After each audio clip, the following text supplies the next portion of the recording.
Hello student, आप सभी का बायोलॉजी प्लेटफॉर्म चैनल पे हार्दिक स्वागत। This is Prabha Verma, your science teacher here.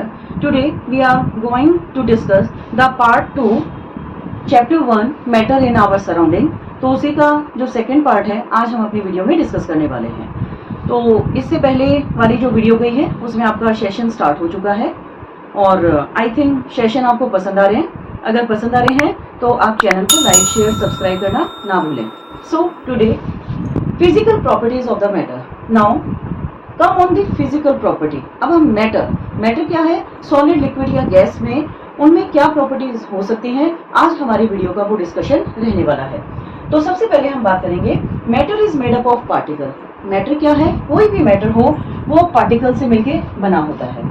All matter constitute of very small particle and these are known as atom. अब कोई भी मैटर है, हमने देखा कोई भी मैटर है वो पार्टिकल से मिलकर बना होता है और पार्टिकल खुद किससे मिलकर बना हुआ है, एटम से। ठीक है, तो केमिस्ट्री है, अब आपका एटम भी जो टॉपिक है वो भी शुरू हो जाता है यहाँ पे। These properties of matter are too small।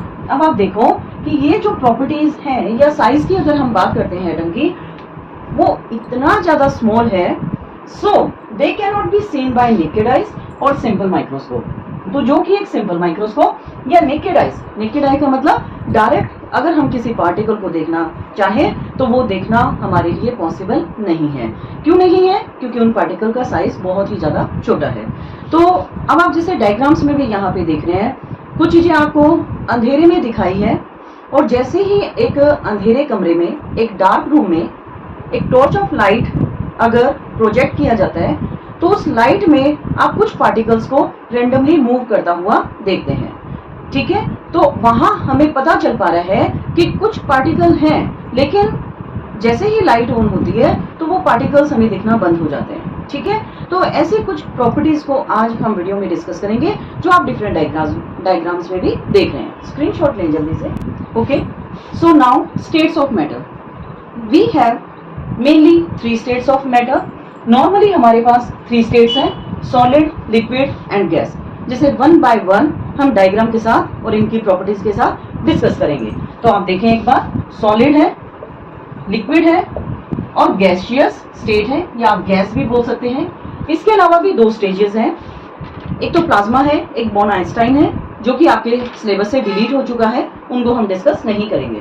So first is solid state. जैसे कि आप डिफरेंट डायग्राम्स में भी देख रहे हैं कि सॉलिड्स आपको नजर आ रहे हैं। ओके, यहाँ पे उनका इंटरमॉलिक्यूल स्ट्रक्चर भी आपको नजर आ रहा है। इंटरमॉलिक्यूल स्ट्रक्चर इतना टाइटली फिक्स्ड है that they have a rigid space. जो स्पेस है इतना रिजिड यहाँ पे नजर आ रहा है। जैसे कि आप देखें, like this is a marker, solid है, मैं इसको प्रेस भी कर रही हूँ तो ये कंप्रेस भी नहीं हो पा रहा है ना। अब यहाँ पे हम क्या देख रहे हैं कि जो स्पेस है, मतलब जो इंटरमॉलिक्यूलर फोर्स ऑफ अट्रैक्शन है यहाँ पे बहुत ही ज्यादा है। ज्यादा होने की वजह से ये जो स्पेस है वो रिजिड हो जाता है, थोड़ा सख्त या ठोस हो जाता है, जो आप डिफरेंट डायग्राम्स के थ्रू भी देख रहे हैं। या आप इमेजिन कर सकते हैं लाइक ब्रिक, कोई ईंट है या वॉल या बोर्ड। आप देख रहे हो मैं अगर बोर्ड को भी प्रेस करती हूँ तो ये भी प्रेस नहीं हो पा रहा है। सॉलिड है, रिजिडली टाइटली फिक्स्ड है जो इनके पार्टिकल्स हैं या जो इनके मॉलिक्यूल्स हैं। Next, fixed shape. Now this is the marker. अब आप यहाँ पे देख रहे हैं इसकी एक सिलेंड्रिकल शेप हमें नजर आ रही है। बोर्ड एक फिक्स्ड स्पेस है या शेप है इसका, जैसे कि आप देख रहे हैं ये रेक्टेंगुलर शेप का आपको नजर आ रहा है। फाइन।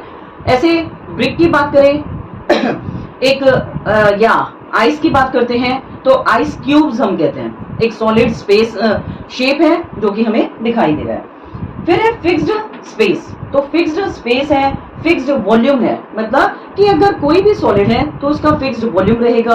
फिक्स्ड शेप है या स्पेस भी आप कह सकते हैं, रिजिड स्पेस है या यहाँ पे शेप भी आप बता सकते हैं। तो कोई भी सॉलिड अगर आपका क्या मतलब अगर कोई सॉलिड है तो उसमें कुछ इस टाइप की प्रॉपर्टीज अगर आपको देखने को मिलती है तो वो पर्टिकुलर चीज आपकी क्या कंसीडर होगी या किस टाइप का मैटर वो कहलाएगा, सॉलिड मैटर वो कहलाएगा। फाइन।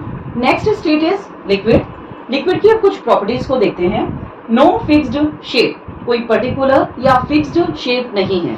अगर लिक्विड फॉर एग्जाम्पल पानी या दूध, मिल्क है, कोल्ड ड्रिंक है, एनी अदर थिंग, अगर आप उसको जिस भी टाइप के कंटेनर में डालते हो तो वैसी ही शेप वो अटेन कर लेता है। फॉर एग्जाम्पल अगर आपने एक सिलेंड्रिकल शेप में किसी लिक्विड को डाला तो वो सिलेंड्रिकल शेप हो गया। अब अगर किसी बाउल में आप वाटर को लेते हो तो बाउल जैसी शेप ले लेगा। अगर आप उसको किसी भी इरेगुलर शेप में ले रहे हो तो वाटर या जो भी लिक्विड है उसकी इरेगुलर शेप हो जाएगी। इसका मतलब लिक्विड की अपनी कोई फिक्स्ड शेप नहीं होती है। नेक्स्ट है नॉट रिजिड। रिजिड नहीं है, क्यों नहीं है?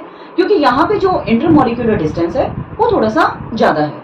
इंटरमॉलिक्यूलर डिस्टेंस ज्यादा होने की वजह से रिजिडिटी वहां पर नहीं है। आप देखते हो अगर आपने वाटर लिया और उसको कंप्रेस किया वो तो हो गया, इसका मतलब रिजिड स्ट्रक्चर नहीं है। लेकिन अब अगर मैं फॉर एग्जांपल मार्कर को लेके प्रेस कर रही हूँ तो आप देख रहे हो ये प्रेस नहीं हो रहा, दैट मीन्स सॉलिड की जो है एक फिक्स्ड शेप है या एक रिजिड शेप सॉलिड में देखने को मिल जाती है। लिक्विड में रिजिड नहीं होता, ठोस नहीं है। ठोस नहीं है इसीलिए वो तरल है, दैट मीन्स लिक्विड है। फिक्स्ड वॉल्यूम है, यस बिल्कुल, कोई भी लिक्विड है उसका एक फिक्स्ड वॉल्यूम हमें देखने को मिलता है। ये आप डायग्राम के थ्रू भी देख पा रहे हैं कि डिफरेंट टाइप के लिक्विड आपको शो किए गए हैं। कहीं मरकरी है, मिल्क है, ब्लड, वाटर, ठीक है, या कोल्ड ड्रिंक्स है। कुछ इस तरह की डिफरेंट लिक्विड्स जो है आपको नजर आ रहे हैं डिफरेंट कंटेनर्स में। Okay fine. Next third state is the gas state. Gaseous state भी हम उसे कहते हैं। अब इसकी 3 बेसिक प्रॉपर्टीज है। No fixed shape, obviously gas की कोई भी फिक्स्ड शेप नहीं है। अब आप देख रहे हैं यहाँ अगर हम एक एटमॉस्फेयर की बात कर रहे हैं, oxygen is there, CO2 is there, N2 is there, तो क्या कोई शेप आपको नजर आ रही है? नहीं आ रही, मुझे तो आ भी नहीं रही है। नॉट रिजिड, रिजिड नहीं है। अब आपने देखा अगर मानो यहाँ पे एक गैस है, मैं कंप्रेस कर रही हूँ, हो गया, है ना, तो इसका मतलब रिजिड तो ये है ही नहीं। नो फिक्स्ड वॉल्यूम, कोई फिक्स्ड वॉल्यूम नहीं है। अगेन गैस को भी हम किसी भी टाइप के कंटेनर में डाल दें वो भी कुछ वैसी ही शेप ले सकता है।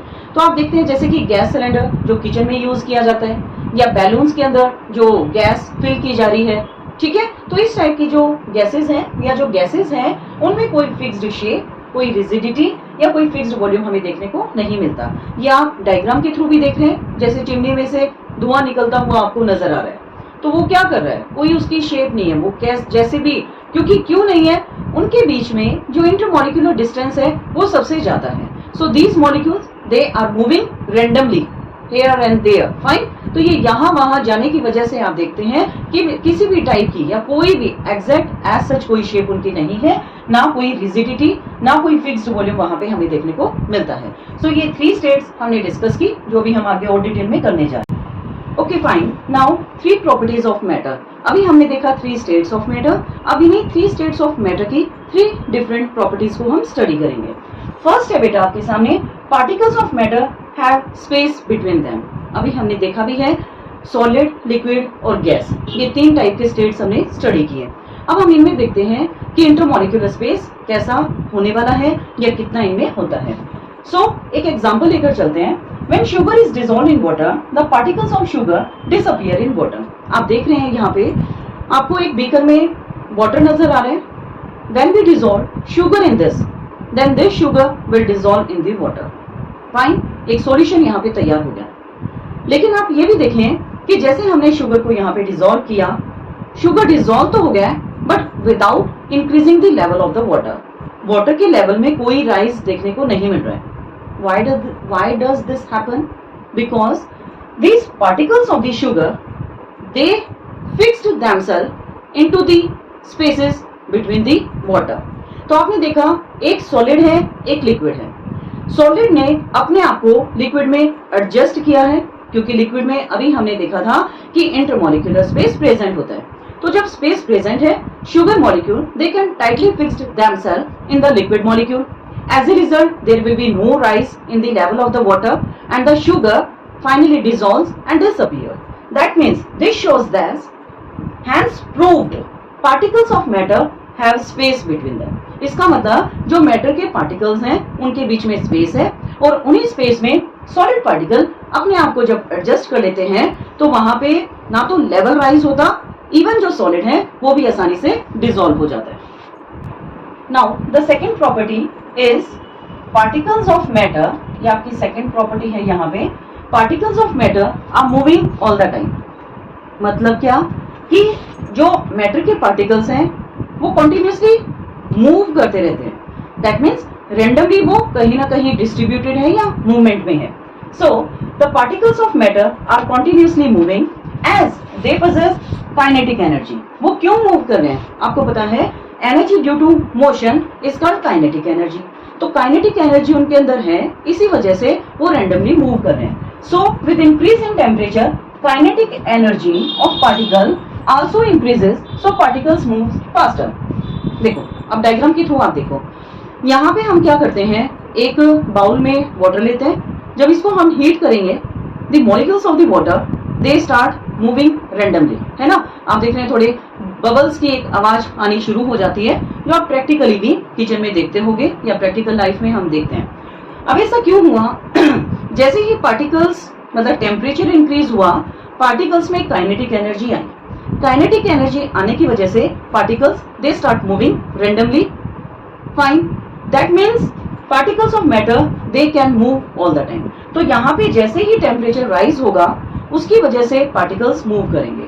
उसके बाद अब यहाँ पे आप देखो, ऐसा होने की वजह से अगर कोई दूसरे मैटर के पार्टिकल्स हैं, वो भी किसी दूसरे स्टेट्स में इंटरमिक्स आसानी से हो सकते हैं। जैसे आप देखें कि हमने शुगर को डिसॉल्व किया वाटर में, या साल्ट को डिसॉल्व करें वाटर में, तो आप क्या देखेंगे, या आपने मिल्क को वाटर में इंटरमिक्स किया, तो यहाँ पे आप क्या देखोगे, फाइनली एक सेम सॉल्यूशन इन्होंने बना दिया, जिसकी वजह से जो मॉलिक्यूल्स हैं वो किसी दूसरे स्टेट्स के अंदर आसानी से इंटरमिक्स हो जाते हैं। तो ये हमारी सेकंड प्रॉपर्टी थी। Take a screenshot. Now the last property, third, particles of matter attract each other. अब यहाँ पे हम देखेंगे कि जो डिफरेंट स्टेट्स ऑफ मैटर है, उनमें पार्टिकल्स एक दूसरे को अट्रैक्ट करते हैं या नहीं करते हैं। सो फर्स्ट सॉलिड, यहाँ पे हम देखते हैं सॉलिड के अंदर हाईएस्ट फोर्स ऑफ अट्रैक्शन है, that's why they are tightly bound.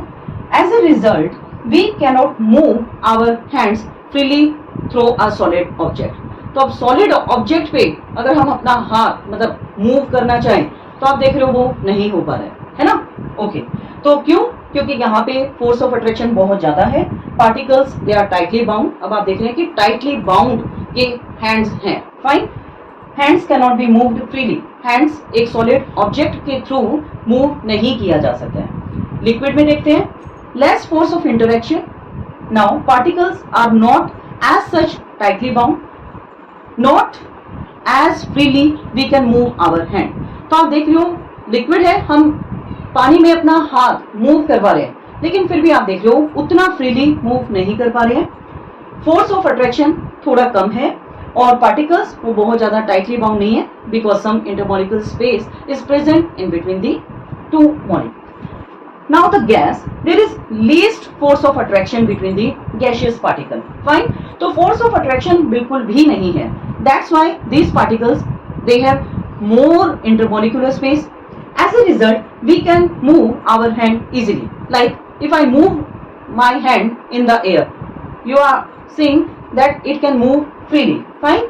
Particles they are not tightly bound and force of attraction is very least. So, student, आज हमारा वीडियो यहीं तक ही रहेगा। होप वीडियो आपको पसंद आ रही है, और अगर आपको वीडियो हेल्प कर रही है तो चैनल को लाइक शेयर सब्सक्राइब करना ना भूलें। Thank you.